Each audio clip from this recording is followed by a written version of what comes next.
नमस्ते, अभिवादन आपका इनोसेंट इन्वेस्टर के इस नए वीडियो में आपके लिए डिस्क्लेमर। बात करेंगे आईआरएफसी की। काफ़ी ज़्यादा रिक्वेस्टेड वीडियो है ये, काफ़ी ज़्यादा लोगों की क्वेरीज आई हुई हैं आईआरएफसी को लेकर। मैं सारी चीज़ें आपको समझाऊंगा। सबसे पहली चीज़, एक चीज़ मैं आगे बढ़ने से पहले ही आपको बता दूं कि ये स्टॉक मल्टीबैगर बनेगा या नहीं, ये मुझे नहीं पता है। लेकिन एक चीज़ मुझे ज़रूर पता है कि जो भी एनबीएफसी सेक्टर परफॉर्मेंस देगा उससे पीछे ही ये स्टॉक चलने वाला है। कारण मैं आपको बताऊंगा। अब आपको ये फाइंड करना है कि जो भी एनबीएफसी कंपनियां हैं उनकी सीएजीआर पिछले 10 साल में, पिछले 5 साल में, पिछले 15 साल में, पिछले 20 साल में इंडिया में कैसी रही है, आप उनको समझने की कोशिश कीजिए। अगर आपके पास पुराना डेटा ना अवेलेबल हो, आप बैंकिंग सेक्टर का डेटा उठाकर देख लीजिएगा। फिर आप रियलिटी से वाकिफ़ हो जाओगे, आप चीज़ों को समझ जाओगे कि हाँ भाई साहब, किस तरीके की ग्रोथ फाइनेंशियल सेगमेंट की होती है, एनबीएफसी सेगमेंट की होती है पिछले कुछ सालों में। और अगर आपको लगता है कि आईआरएफसी 25 रुपये का स्टॉक है और ये आपको करोड़पति बना देगा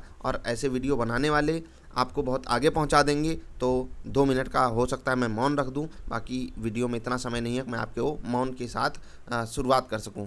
जिनको मेरी बातें बुरी लग रही हैं भाई, वो वीडियो पूरी देख लेना और फिर अपना कमेंट नीचे बता देना विथ वैलिड रीजंस। तब मैं समझ जाऊंगा आप जो भी सवाल पूछ रहे हो। ये बात मैं क्यों बोल रहा हूँ, बहुत सारे लोगों ने क्वेरी डाली कि ये हो गया, वो हो गया, यहाँ बताया जा रहा है, वहाँ बताया जा रहा है। तो मैं आपको एक एक चीज़ समझा दूंगा। चलिए आगे बढ़ते हैं। आईआरएफसी के बारे में बात होगी। सबसे पहले बात होगी इनके डिविडेंड के बारे में। 1 रुपये 5 पैसे का डिविडेंड दिया था मैंने, इस वक्त वीडियो भी आपको बना कर दी थी कि बहुत अच्छी बात है। अच्छी बात है कि हम सब एक स्टॉक को जब स्टेप, देखो स्टॉक्स 2 तरीके के होते हैं, ये भी मैं आपको पहले बता देता हूँ। एक स्टॉक होगा जो वैल्यू आपको देगा, मतलब आप जहाँ खरीदे हो बहुत महंगा नहीं खरीदे हो और वहाँ पर आपको डिविडेंड मिलने के चांसेस भी ज़्यादा होते हैं, क्योंकि ऐसी कंपनियां ग्रोथ पे फोकस कम करती हैं, डिविडेंड डिस्ट्रीब्यूशन पे फोकस ज़्यादा करती हैं। ठीक है, जो पैसा आया उसको अपने शेयर होल्डर्स में बांट के आपस में चुपचाप बैठे रहो, बिजनेस करो, पैसा आया डिविडेंड बांटो, बिजनेस करो, पैसा आया डिविडेंड बांटो। एक दूसरी कंपनियां होती हैं ग्रोथ टाइप की। आपको पता है ये कंपनियां कौन सी होती हैं, वीडियो मैंने बनाई हुई है, सस्ता स्टॉक क्यों खरीदना चाहिए, महंगा स्टॉक क्यों खरीदना चाहिए।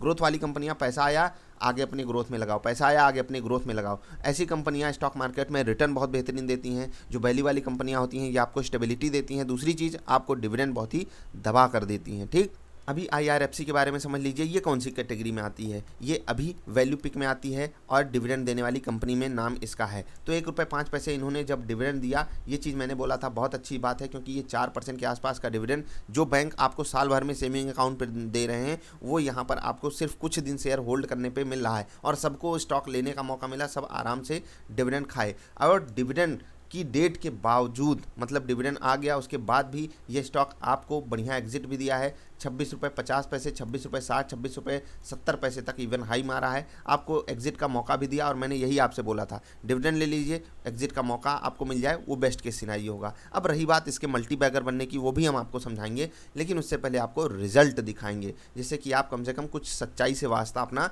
लाकर करो। एक चीज़ देखिएगा, मैं यहाँ पर 3 क्वार्टर्स का रिजल्ट कंपेयर कर रहा हूँ। पिछले साल का इस क्वार्टर, ठीक है, जस्ट पिछला क्वार्टर और ये वाला क्वार्टर जो दिसंबर में बीता है, अभी लेटेस्ट रिजल्ट फिर से आएंगे। ठीक, अब समझिएगा, यहाँ पर 97 पैसे का ईपीएस 88 पैसे पे घट के आता है, पिछले क्वार्टर से बढ़कर आता है। यानी कि यहाँ पर रिजल्ट में भी मिक्स्ड सा माहौल है। कोई बात नहीं, हम इतना एडजस्ट कर सकते हैं, क्योंकि हमने कोविड का भी पीरियड देखा, रेलवे में भी दिक्कतें देखी, रेलवे बंद थी। तो आपको पता है कि आईआरएफसी मेनली रेलवे के लिए, मेनली क्या एग्जैक्टली रेलवे के लिए ही काम करता है। तो ऑफकोर्स सी बात है, इनके ऊपर भी डेंट पड़ना था पिछले साल के इस क्वार्टर के कंपेरिजन में।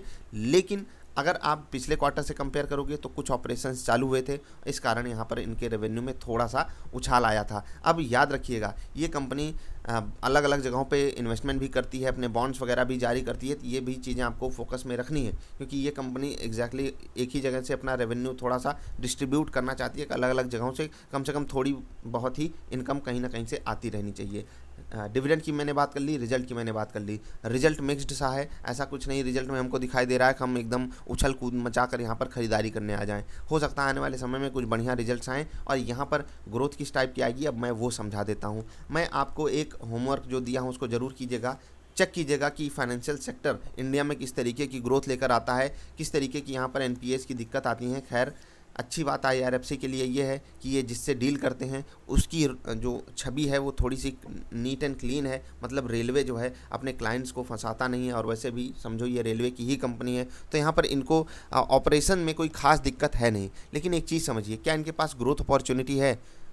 अगर अभी के सिनारियो में देखें तो जो हमको दिखाई दे रही चीज़ें, अगर ग्रोथ अपॉर्चुनिटी है, अगर ये कुछ अन्य जगहों पे अपने पैसे को डिस्ट्रीब्यूट भी करते हैं, उसके चांसेस पहली बात तो कम है, और अगर ये बाहर निकलते भी हैं तो वहाँ पर कंपटीशन बहुत ज़्यादा है। तो मैं आपको एक चीज़ कह दे रहा हूँ कि जो भी NBFC sector, normal NBFC sector perform करेगा आने वाले 5 साल, 10 साल, 15, 20, 25, 50, 100 साल, जो भी आपका टाइम होराइजन हो, क्योंकि लोग बोलते हैं सर हम तो लॉन्ग टर्म के लिए लिए हैं, आप बोल रहे हो कि ये मत करो वो मत करो, क्योंकि मैंने लोगों से कहा, लोग ने बहुत ट्रांजैक्शन यहाँ पर किया है, और सच में डिविडेंड आने के बाद दिक्कत आप ही की बढ़ने वाली है, ये सबको पता होता है। बहुत ट्रांजैक्शन किया है, अभी वो बहुत बड़े लॉस में नहीं है, और ये कंपनी ज़्यादा लॉस भी आपको नहीं देगी।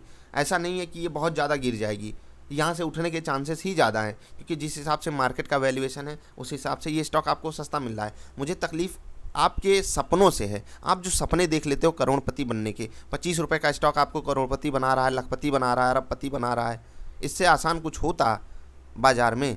करोड़पति तो सब बन रहे हैं, सब तो करोड़पति टहल रहे हैं। आपको बाज़ार में जिधर देखो मुंह ऊपर करके सब करोड़पति ही टहल रहे हैं। यहाँ कोई छोटी मोटी बात करता ही नहीं है। हम तो भाई 150 रुपये कमाने वाले लोग हैं, हम लोग बड़ी बात कर ही नहीं सकते। तो उसको थोड़ा सा आपको समझना होगा, रियलिटी पे फोकस कीजिए, आगे बढ़िए।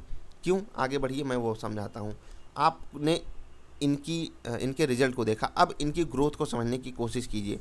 जो प्राइवेट सेक्टर है इंडिया में, इवन जो नॉर्मल कंपनियां भी हैं, ठीक है, बैंकिंग की मैं बात कर रहा हूँ, वो भी उस तरीके से ग्रो नहीं कर पाएंगी, जबकि उनके पास वास्ट अपॉर्चुनिटीज़ है कि वो ढेर जगहों पे जाकर अपने बिजनेसेस को परफॉर्म कर सकें, क्योंकि उनके पास एनपीए का खतरा होगा। और सोचिए कि अगर ये रेलवे से बाहर निकलेंगे, क्या इनके ऊपर एनपीए का बड़ा खतरा नहीं मंडराएगा? इनके पास एक्सपीरियंस नहीं है, ये नए नए आएंगे बाज़ार में, तो इनके साथ दिक्कतें भी तो होंगी। अगर आपको ये सपने दिखाए जा रहे हैं, खैर ये सपने कोई नहीं दिखा रहा है, सबको सपने ये दिखाई दे रहे हैं कि रेलवे ग्रो करेगी, ये होगा वो होगा। तो भाई रेलवे ग्रो करेगी तो ऐसा नहीं है कि रेलवे अगले साल दुगनी पटरी बिछा देगी, वो धीरे धीरे ग्रो करेगी 10%, 15% के सीएजीआर से, 20% के सीएजीआर से, और उतना आप यहाँ से एक्सपेक्ट कर सकते हो, क्योंकि आपको डिविडेंड ही 7-8% हो सकता है दे दें, ठीक है। उसके बाद हो सकता है स्टॉक भी अगर 6 से 8% भी चलेगा तो आपको निफ्टी के बराबर तो यहाँ पर रिटर्न मिल ही जाएगा। लेकिन ये रिटर्न आपको एक्सपेक्ट करना कि यहाँ से 25 वाला 50 हो जाएगा, 50 वाला 100 हो जाएगा, 100 वाला 200 हो जाएगा, तो हो सकता है किसी क्वार्टर में, किसी